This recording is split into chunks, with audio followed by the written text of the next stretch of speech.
नमस्कार दोस्तों। क्या आपने कभी किसी ऐसे किले के बारे में सुना है जहां सूरज ढलने के बाद इंसानों का जाना मना हो? एक ऐसा किला जहां आज भी दीवारों से किसी के चीखने की आवाजें आती हैं, और एक ऐसी रानी जिसकी आत्मा सदियों से मुक्ति के लिए भटक रही है। ये कोई कहानी नहीं, ये भानगढ़ का सच है। राजस्थान की रेत में छिपा हुआ एक ऐसा रहस्य जिसने इतिहास, तांत्रिक विद्या और मौत तीनों को एक ही जगह पर बांध दिया है। आज मैं आपको ले चलूंगा उस अंधेरे में जहां सच और श्राप के बीच की दीवारें बहुत पतली हैं। तो तैयार हो जाइए भारत के सबसे डरावने रहस्य को जानने के लिए। तो चलिए शुरू करते हैं। भानगढ़ का नाम तो आपने सुना ही होगा। राजस्थान का वो किला जहां सूरज ढलते ही इंसानों का जाना मना है। पर क्या आपने कभी सोचा है कि आखिर ऐसा क्या हुआ था वहां जो आज भी उसकी दीवारों में चीखें गूंजती हैं? ये कहानी है उसी किले की, पर एक ऐसे राज की जो आज तक किसी ने नहीं बताया। साल था 1573। आमेर के राजा भगवंत दास ने अपने सबसे होशियार सेनापति माधो सिंह को एक नया गढ़ बनाने का आदेश दिया। जगह चुनी गई भानगढ़। पहाड़ियों के बीच बसा यह इलाका सुंदर तो था, लेकिन इसके नीचे दबे थे कुछ ऐसे रहस्य जिन्हें खुद माधो सिंह भी नहीं जानता था। कुछ सालों बाद माधो सिंह की बेटी रत्नावती पैदा हुई, अपूर्व सुंदरता की मिसाल। कहा जाता है उसकी सुंदरता इतनी थी कि लोग उसे परियों की रानी कहते।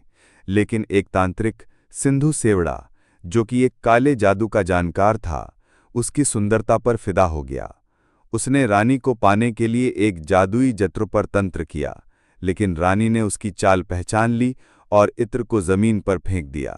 वो इत्र जिस पत्थर से टकराया, वो पत्थर घूमते हुए सिंधु तांत्रिक के सर पर जा लगा और वहीं उसकी मौत हो गई। मरते वक्त उसने शाप दिया, भानगढ़ उजड़ेगा और कोई इसे कभी नहीं बसा पाएगा। कुछ ही महीनों में भानगढ़ पर मुसीबतों का पहाड़ टूट पड़ा। फसलें सूखने लगीं, बच्चों की रहस्यमयी मौतें होने लगीं।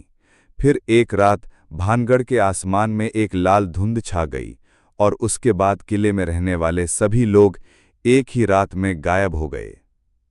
सुबह जब पड़ोसी गांव के लोग पहुंचे तो अंदर ना कोई जिंदा था, ना कोई शव। बस दीवारों पर खून से लिखे एक ही शब्द थे, मुक्ति। इतिहासकार कहते हैं कि रात के समय वहां कोई नहीं जाता, लेकिन कुछ यूट्यूबर्स, कुछ घोस्ट हंटर्स और क्यूरियस टूरिस्ट ने कोशिश की। 2014 में दिल्ली से गए 4 दोस्त रात में किले के अंदर कैमरा लेकर घुसे। सुबह सिर्फ एक लौटा, वो भी पागलपन की हालत में। उसके कैमरे में आखिरी रिकॉर्डिंग थी, भाई कुछ तो है यहां, किसी की परछाई पीछा कर रही है, ये इंसान नहीं है। 1935 में ब्रिटिश सरकार के एक अंडरकवर आर्कियोलॉजिस्ट ने भानगढ़ की खुदाई करवाई। रिपोर्ट में लिखा गया, किले की नींव के नीचे एक और संरचना है, शायद तांत्रिकों का मंदिर। वहां एक काले पत्थर का गोल चक्र मिला जिस पर रक्त के धब्बे आज भी ताजे जैसे हैं। सरकार ने वो रिपोर्ट कभी सार्वजनिक नहीं की। कुछ कहते हैं वो चक्र आज भी एएसआई की एक सीक्रेट वॉल्ट में रखा है और उसे छूने वाले लोग बीमार या गायब हो जाते हैं।